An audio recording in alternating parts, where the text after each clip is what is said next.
moment. But first of all, Dr. Luke Evans joins me. He's the Tory MP for Bosworth.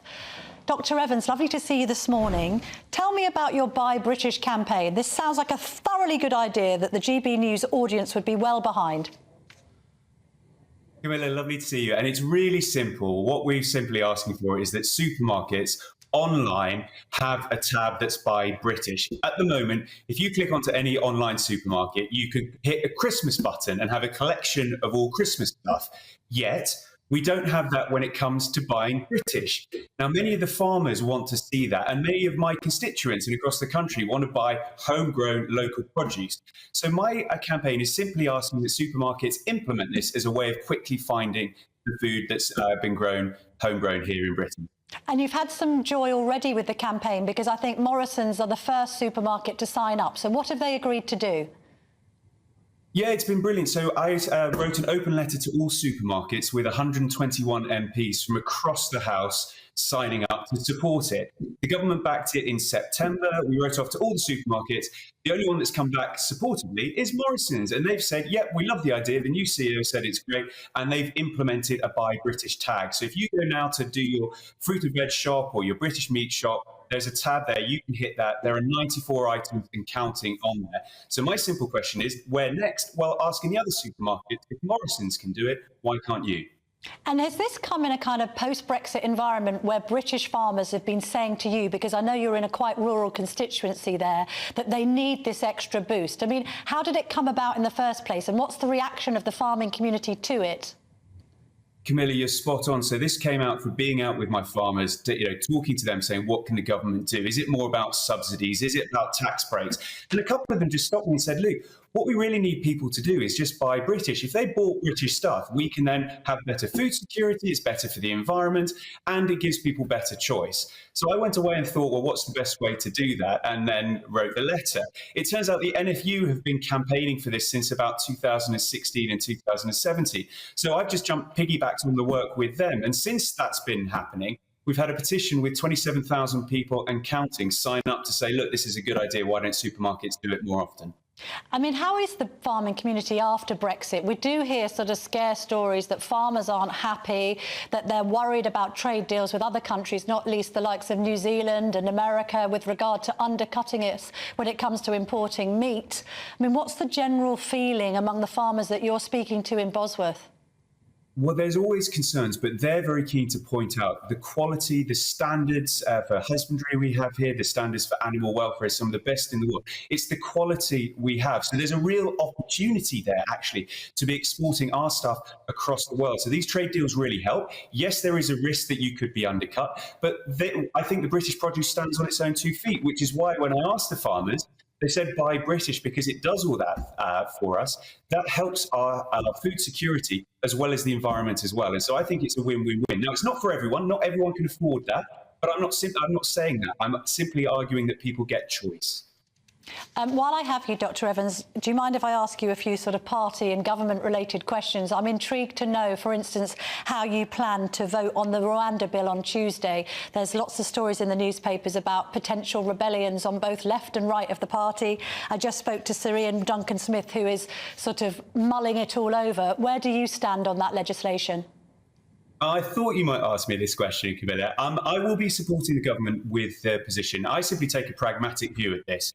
You've got on one side of the party, the left saying this has gone too far. On the other side, the right saying it hasn't gone far enough. And the government lawyers saying this is the right way to deal with it. Now, we're working through a process. To me, what happens if we don't get this in place as a deterrent? Labour don't have a policy, so nothing's going to change. And my constituents want to see illegal immigration stopped. This is our best chance of doing it. Now, I particularly note what Rwanda have said on this. Their foreign minister has turned around and said, but we will only support this in line with Britain following international law. So we've got to remember, if this doesn't go through, then there's going to be a great big hole and the whole scheme falls down. So for me, it's purely a pragmatic decision. I follow the likes of David Davis, who says, yeah, look, that we want to make sure this gets sorted, and this is our best chance of ensuring that, because, God forbid, Labour don't have a plan to deliver it.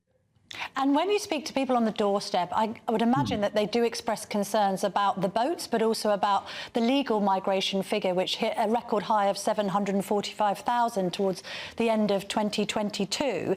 But are they necessarily championing Rwanda as a plan? I mean, you're quite a level-headed Tory MP who may well have reacted to the idea of processing migrants overseas positively and then be told that we're going to do it ... in a Rwanda, and said to yourself, Rwanda, really? Is that the best place to do it? Well, I think we already see the UN, according to the Daily Mail, sending people to Rwanda, refugees to be supported. I think the key thing is we've proved Denmark has legislation that allows for offshoring for people in third countries to be processed. It's a deterrent. We don't want people getting into that system in the first place. But I like to think if I was a political refugee, if it meant that I had to be processed in another country to be able to get where I wanted to be, I would go through that. But we want people to come through the legal routes. And I think, what's lost in these net migration figures legally is that actually one of the best exports we have is our university and our education system. The key thing is that people were bringing their families along and staying further than we wanted them to. That's a reasonable question. I want to export our university, our education across the world, but I also want to be able to have the services here provided to the public that meet the standards that they expect. And that's the balance we're looking at. It's the sheer numbers of people coming through. So we need to stop illegal migration and then deal with legal migration in a way that is still beneficial to the country, but also it allows us to export across the world as well. Now, I note that you won the Patchwork Conservative MP of the Year for campaigning on body image following your work as a GP, where you saw, quotes, firsthand the negative impact that social media platforms and false advertising can have on a person's relationship with their body. You're also very good on social media. You're a TikTok user, notwithstanding the concerns about Chinese spying. And you are quite good, actually, to be fair to you, Dr. Evans, at sort of connecting with younger voters. Finally, do you think the Tories have got a problem with younger voters? Sometimes the idea of a young Conservative seems slightly oxymoronic. Well, look, it's a great way. Each MP has to find a way in which they can connect. And I heard you talking before about Nigel Farage being out on a celebrity and a chance to connect in a different way to a different audience. And that's what my job is here as an MP, to find ways to connect to people. For me, it's being on TikTok is the one thing I get stopped up and down the country for, to say you're the MP on TikTok. And you do it in a style that educates people to say what goes on behind the system, because a lot of people get fed up with the process and party political stuff. So understanding why decisions are made, and often both sides of the argument, I think is really important. And if I can play a part in doing that, that's what I did as a doctor, that's what I'm doing as a politician, I think it can really help. So I've found a niche. It's not for everyone. Not everyone goes into the jungle, but I think we've got to have horses for courses. Dr. Luke Evans, thank you so much for joining me this morning. Good luck with your Buy British campaign. Thank you. Thank you. Lovely to see you.